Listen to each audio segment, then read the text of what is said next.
From the Virginia Audio Collective at WTJU 91.1 FM and Brown College at the University of Virginia, this is Symposia.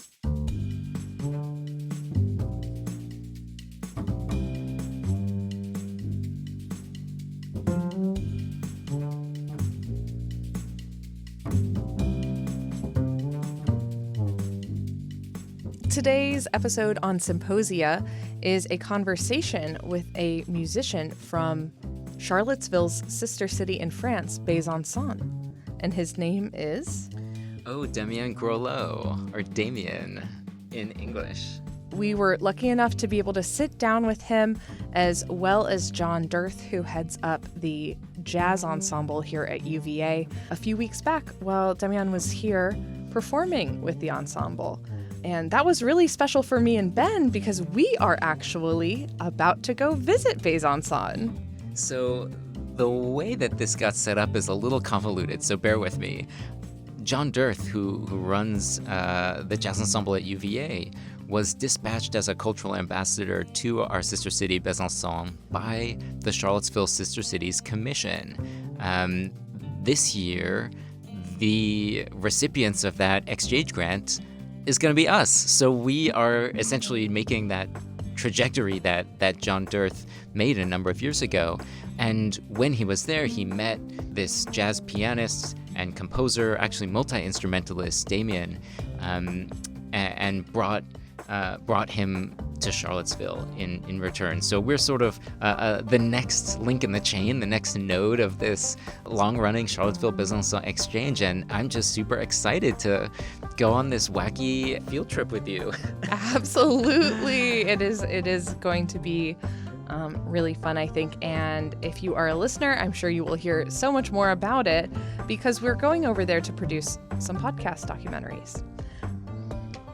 I've been spending time in France since I was an undergrad, but most of that time has been spent in Paris. And I can tell you, I think in 10 or 15 years of going to Paris, I don't think I've met someone who's from Besançon. So on the one hand, that maybe they're just not, talking about it all the time. But I think it also tells you something about, from the Parisian point of view, any city in the provinces that they can sort of look down on, the way that someone from New York or LA might in America. So I've been really curious to know, okay, but this is a pretty big city with a really rich history. What is happening there? Who are the people that live there? And why is Besançon our sister city in Charlottesville? So I want to start by asking, when did you first start studying music? At the age of 8. Okay, so quite some time, right? Yeah. That wasn't to be offensive, but you were young, correct. I'm 40, I don't know if I'm old or young. You're right in the middle. Yeah. What about you, John? What was your first musical experience like? Well, it's an interesting coincidence because I got my trumpet when I was 8. And that's when I really started to think I would be a musician. But before that, I had a father who was obsessed with listening to music and taught me so much about music from the earliest age. And we'd sit and play drum brushes on a tray to records, to like Charlie Parker records, Duke Ellington. And that's how I started in music. I was doing that when I was a small child, 2 or 3. And Damien, did you start with the piano or did you start with a different instrument? Now with the piano. When I was younger, my 2 sisters, took lessons on organ, Mm-hmm. and I played with it without knowing anything. But I remember at the age of 7, I was in a colony de vacances. Summer camp. And I spent several afternoons playing l'hymne à la joie. Ode to Joy. Ode to Joy on the piano when I was 6 or 7. I remember this, and I was astonished.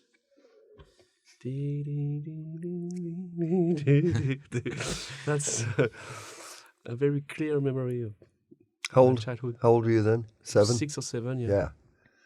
Yeah, when I got my trumpet, I remember it clearly the day I got a trumpet, Yeah, which was a $15 instrument, and I got it because I'd seen a movie about trumpet players. I wanted to be an actor when I was a little kid, and I would always act out these movies, couldn't make a trumpet, so I got one. And I remember taking it outside, we lived in the country, and just starting to play the scale. I found the scale immediately. That's maybe the moment where you fall in love. Yeah, in a way. And the sound of that trumpet going over the countryside. I like it. I like playing outside. How did you eventually focus on jazz? I started with jazz. I think you started with classical and jazz. No. No, just classical. None of the two. I started with songs from Elton John, from... Okay. Yes, Pop music. yes, but it was written very simply, and I was improvising during 3 or 4 years, I think, on songs like it when I was young, and then I began the jazz at 12, and then classical music at 16. Okay. Oh, okay. Much different than I thought. I got to classical music later, but I didn't get to rock and pop music until much later, until I was in almost 20, before I could start to really appreciate that music. I was such a snob about jazz. I listened to Jimi Hendrix at 27, I think, Yeah, Jimi Hendrix. Oh my and goodness. Sting at 30. Sting, did you say? Never before. Wow. Yeah, me too. It's sort of like me too, But my friends were all, of course, into like the Beatles and everything like that. That was my entree to pop music when I was a teenager, about 17. I started really appreciating the Beatles, and then I had to give it up. My snobbery. Now, the two of you met in Besançon on a Charlottesville Sister Cities Jaunt, trip, correct? Trip, delegation. Yeah, I went. I can tell this story briefly if you don't mind, because that's why he's here. And basically, to go backwards, we canceled his appearance here 3 times because when we met in Besançon, I had gone over there to be part of this delegation to try to really talk about jazz music. I was hanging out, but I wanted to, participate in some music, and Damien was there playing in a local music festival. I think there was an arts festival. And he invited me on a bunch of his gigs. And we hit it off musically, but he was so generous to me to invite somebody he didn't know to come on and play on a gig. A lot of trust there. So, and I was impressed with his range of music that we did, because we did very interesting, we did jazz at you could hear a pin drop and everybody's listening to every note. And we played Latin music in a bar, and that's what I did in New York for many years, played Latin music. So I was so impressed with the range, and I said, you got to come to UVA. And we decided to do it, and they had to cancel it again and again. Is this your first time actually visiting since you met? Or No, second time. I met Pauline. She's a singer from Charlottesville. She came in 2016, first in January. After we played in Besançon in April, then we played in The Hague, Amsterdam, and then ils m'ont invité. Yeah, they invited. Yeah, thanks. Me in November 16. It's to play in Washington and Lee, and to play in the Dutch embassy. Is that when you made the record? The live record, yes. There is a guy, Terry Vopstein, the director Okay. of Washington and Lee. Oh, yeah, Lexington. Yes, it's a live record. Yes, Royce Campbell, Chris Damien, bass Chris, player, yeah, David Drogan Damien. on drum, David Pauline and me. And where is Pauline from? Is she Belgian? No, originally? Dutch. She's Dutch. They're both Dutch, Yeah. Pauline and Gerard. Nicest Hence the people. embassy They're connection. his hosts here. Yeah. and just the sweetest people.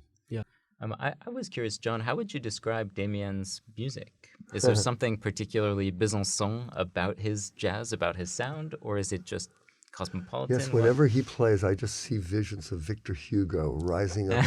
No, That's it. that's it. It's the Beethoven Ode to Joy influence coming back.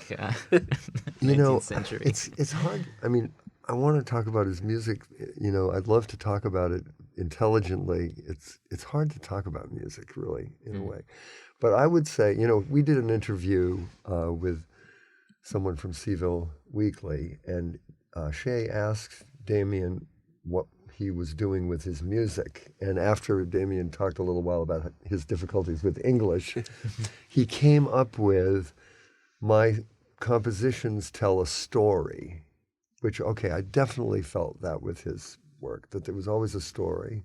He's a consummate pianist. It's like the piano chops are ridiculous, and it's very touch-oriented, so it's very sensitive. So his trio is very interactive, like in the Bill Evans tradition, although it doesn't copy that. It's Damien's music, which is very distinctive, really tuneful music that is in its way very accessible, deceptively simple, I call it. Yeah. And so there's that aspect to his music, but then also he's super into Latin and world music and plays flute and plays all that music on the piano. So he's really got a Janus face of a real yin and a yang to his playing. Fair enough? That's it. I like that point of deceptively simple. I mean, I was able to hear you guys play at the concert with the UVA Jazz Ensemble in Old Cabell. Riffing on what you were saying about this kind of deceptive simplicity, I felt like, Damien, you had this kind of relentless creativity. Every phrase you set up, you think it's going a certain way, and you always just add something that else. surprises you at every moment. It was really fun to listen to. Actually, it was really exciting. I will also say that one of the big reasons to invite him here was for him to be with our students. And you saw those the 3 horn players who joined us, and they're really amazing people. But Damien has been so generous with the students and hanging out with them, and they're just getting so much out of this, and really, not through teaching so much as just being with it. Yeah. How has that process been for you to come and teach students and work with the ensemble here at UVA? Teaching, it's for me like more sharing than teaching. Depend on who you have with you, but I think, yes, sharing. Yeah, that's how you do it. I gave... Not me. I gave a lot of links for music to Ben yesterday, the guy who played piano. And to the flute player, you were really helping Cole. Yeah. For what were you guys doing with the bending? Do you know Steve Kurala? No. A guy, a flutist who played with Chick Corea. For Okay, example. cool. He played folk music here, and he practiced a thing he called the fretless flute. Okay. Woo. Okay, fretless. Like if you were playing a Fretless bonsuri, bass. Indian flute. Okay.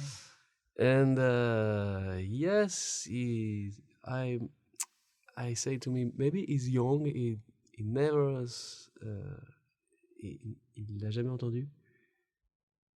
Il n'a jamais entendu quoi? He never listened. Like he never kind of heard it done a certain way. Yeah. Thanks. Cole, you This mean. way of Yeah. playing the flute. And it's done with a half. Yeah, you have many holes Yeah. in your flute. Yeah. Do like this, and with the harmonics, you can do. For example, you go to the G to A, and then you can, with the same fingering, you can go to the D to the E. Okay. So it's really fun to practice. And maybe this guy in 10, 15, 20 years, I don't know, maybe he will try it. It sounds like both of you have had a lot of like multicultural experiences from music. Could you talk a little bit about what that's like, working with musicians who speak different languages and maybe sometimes there's a language barrier, a cultural barrier? I'd love to hear about what the creative process is like when you're doing that. I think Damien has done a lot more of it in a way. I've done it with Latin music a lot. It's just a big invitation to openness. You just get to learn something new. But you've got so many stories like those musicians you worked with in Africa. Yes. In Africa, they speak very good French because of our history. You know that? For the best and the worst. The best and the worst. Yeah. Old glory. But I play a lot of music from Brazil. It's called le choro. It's an old style of music from the 19th century. And I don't really understand Portuguese. I mean, after 2 weeks in Rio, I was able to listen Portuguese like if it was French with a big accent. But I can't speak. But I play a lot with guys from Brazil. In Brooklyn, on Sunday, I will play with guys who play this style of music. And yes, you speak the same musical language. You can share the love you have of what this music with the love they have with the same style. Yeah, I played a lot of salsa and other related Latin music in New York, which was a great discovery for me. But what's interesting in that music, in Latin music in New York, is the demographics of the different instrument groups. Because the piano players and the bass players usually had private lessons and came from families that, in the private lessons. And then the drummers and the singers were basically self-taught and street. Very different people. Very tough, too. Like, oh, my God, there's some of the tales at the beginning when I didn't understand some of this. I won't share that right now. And then they had what they always referred to as the American horn players. And that was me and anybody who was hired to be in these salsa bands, Latino or not. We're the American horn players, we're jazz players, and then you learn the style from people who are brought up in it. I'll tell one funny story about it. I played in a band, Sabor, with Angel Canales was the lead singer. And he loved me. He was a great guy. Just one of these very talented, self-taught people singing and playing. And so anybody can pick up the clave in a salsa band and go, jack, jack, boom, go, go, boom, go, go, go, go. So gringo over here is like, fine, that's cool. And I had to learn to dance, move your feet. And that was the whole thing you had to learn. But I noticed that Angel, would pick up the cowbell, and he would just play quarter notes on the cowbell. He'd just be going like, bing, gong, ging, gong. So I'm like, yeah, I can do that. So I picked up the cowbell one night and started playing these quarter notes, okay? Who knows what he was hearing when I was doing this? And this nice man turned around to me with the worst expression, the glare in his eye, and he grabbed the cowbell out of my hand and he said, "Don't be playing that thing if you're going to play it like that." And the message is basically there's more to this. It's a mystery, so have a little respect for the mystery. But I just didn't know. You don't pick up the cowbell. No. That's really important, yeah. Way bad. Yeah, if you can crash a wall band. Yes. That's totally true. Have you seen that happen? Yes, one time with it was like hell. No, a cowbell or the like the shaker, yeah. Shaker one, shaker. It's maracas.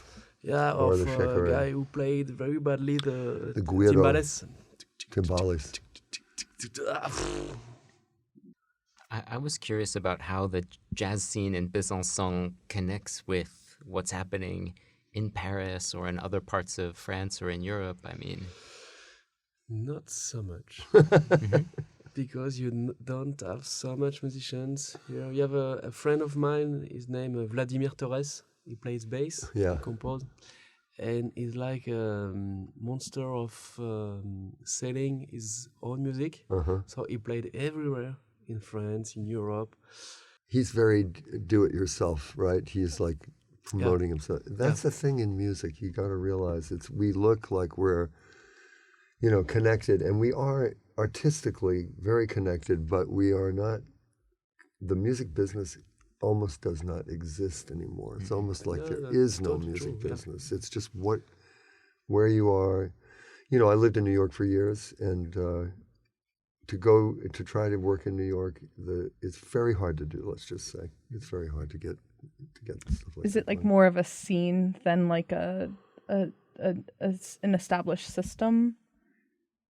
Well, it's that, and it's also the fact that the established system that used to exist, as much as we didn't like it, has been totally dismantled by the internet. So unless you're willing to spend your time promoting yourself, talking to everybody about how great you are, and making sure that you're ahead of everybody else who's doing that, which has nothing to do with what I want to be doing with my life.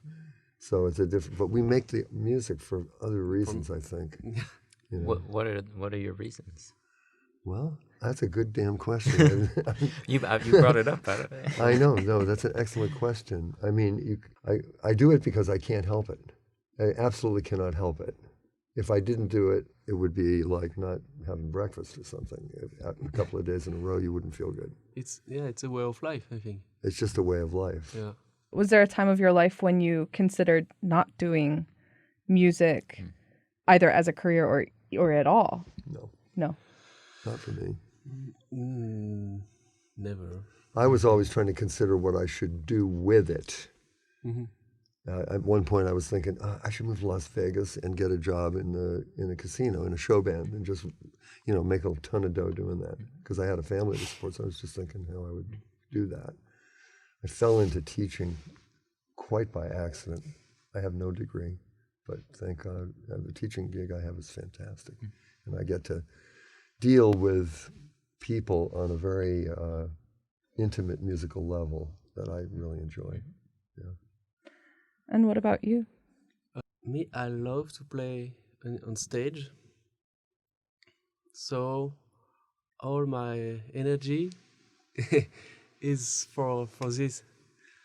So I have some opportunities to work with different musicians like you, like everyone else. So I could be a composer for movies, for example. I could be a teacher, but I like to play on stage. I like to share music with musicians, with people. That's what I really like. So,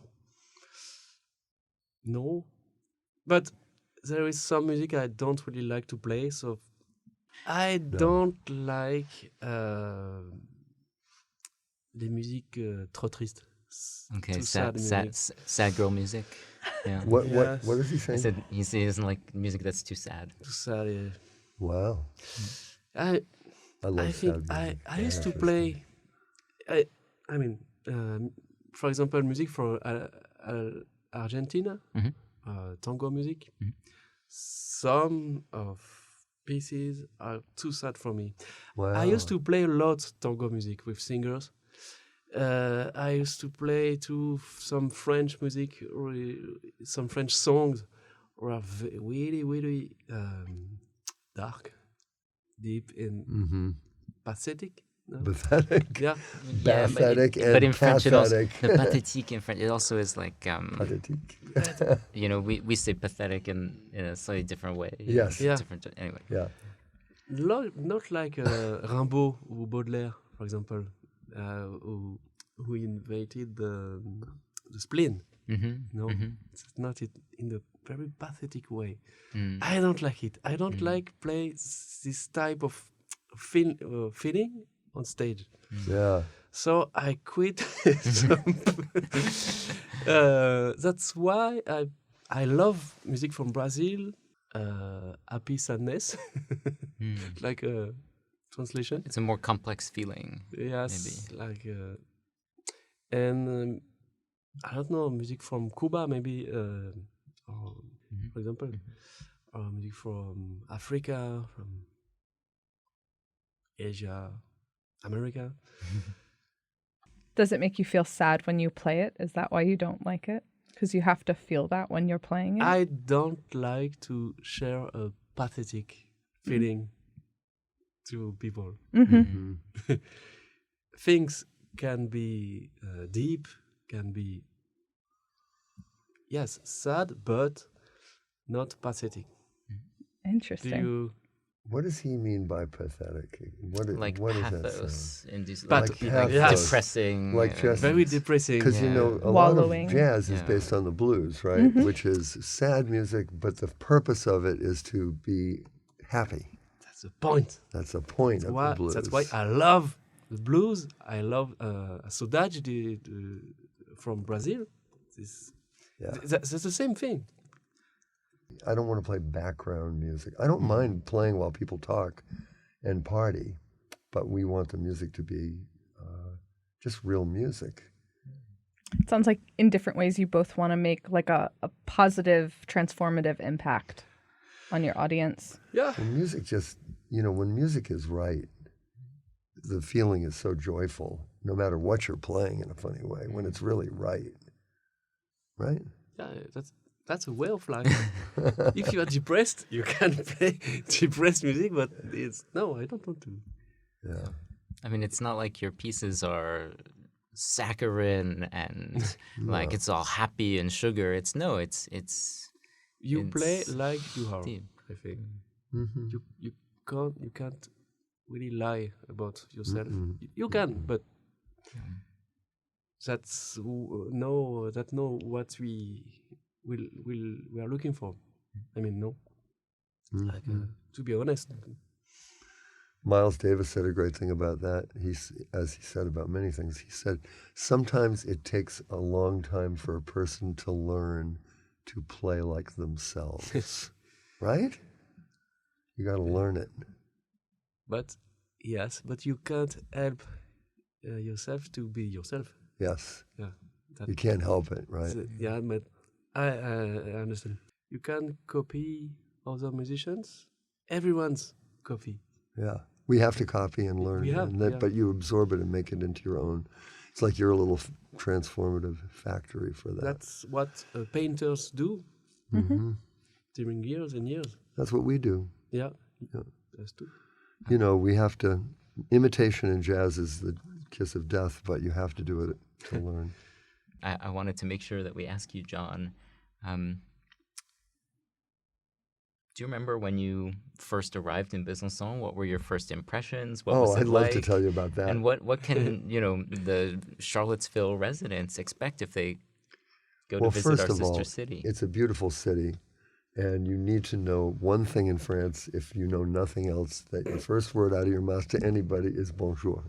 You say that, and you're in. The next question is, do you speak English? And the answer is usually no.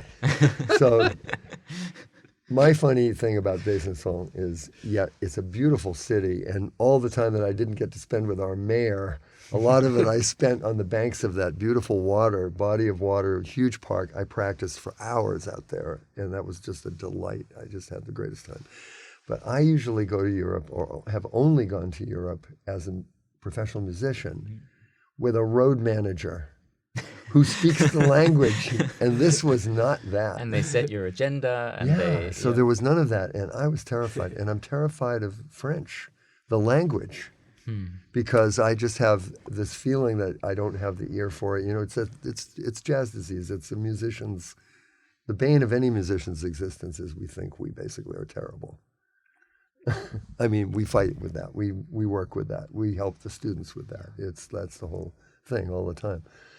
So there I am with no road manager. I mean, I got lost so many times trying to remember my way back to the hotel or whatever it was. But it was a beautiful experience to be there. And we were there in an arts festival. So there was a concert hall nearby where we were. We were hearing all kinds of music. And there was a woman on the tour who was, I will say, even older than I, and Sharon, and she and I just bonded, and we went everywhere. We broke into these rehearsals. We were like watching the orchestra when we shouldn't have been. It was we had a good time. So Besançon, I mean, if you go there as a visitor from the sister city, it's just the most welcoming, very beautiful, beautiful space.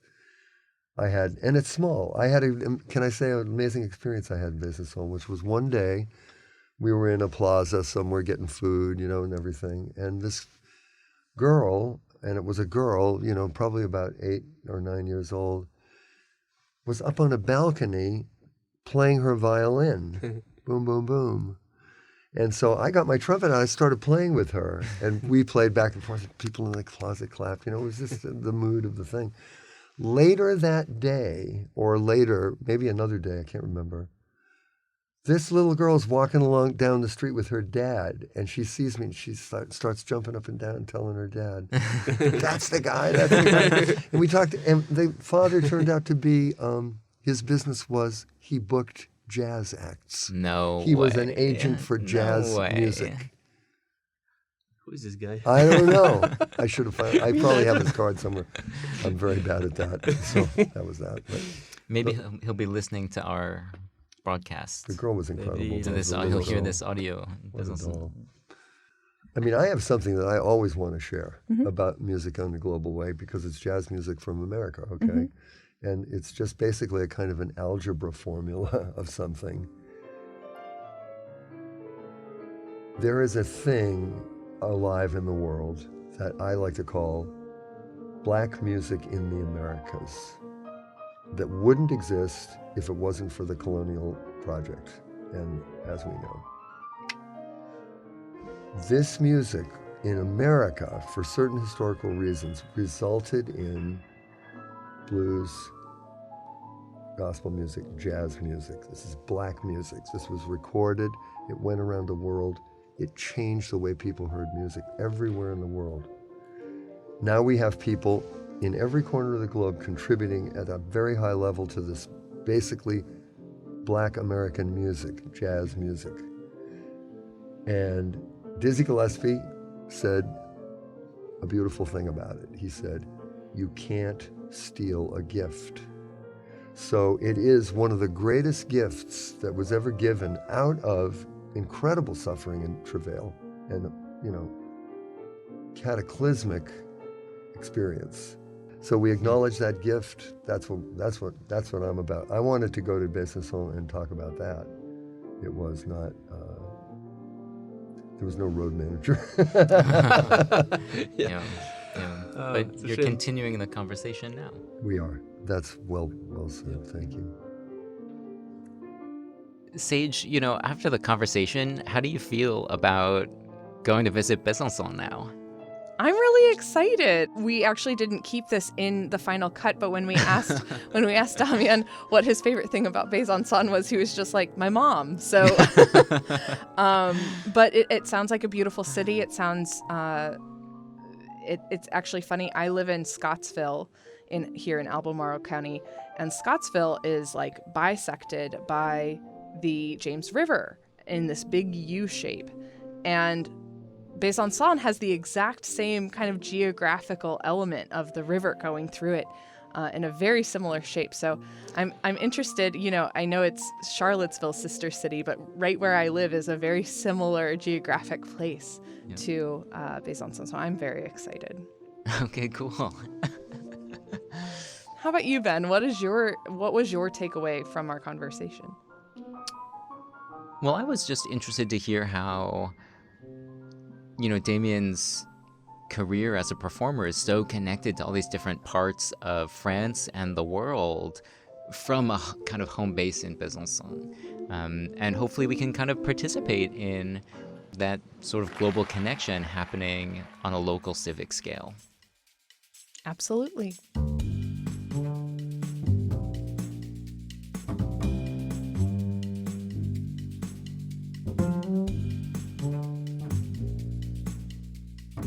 You can find out more information about Damien and his music on his website, www.damiengroleau.fr.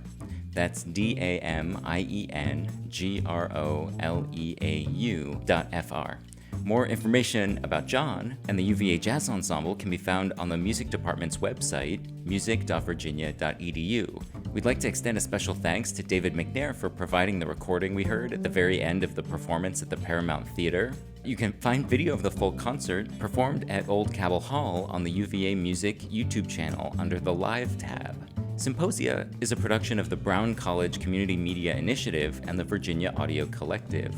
This episode was produced by Sage Tangway and Ben Bernard, myself, with production assistance from Sophia Moore. You can subscribe to Symposia and our sister show, Circle of Willis, wherever you get your podcasts.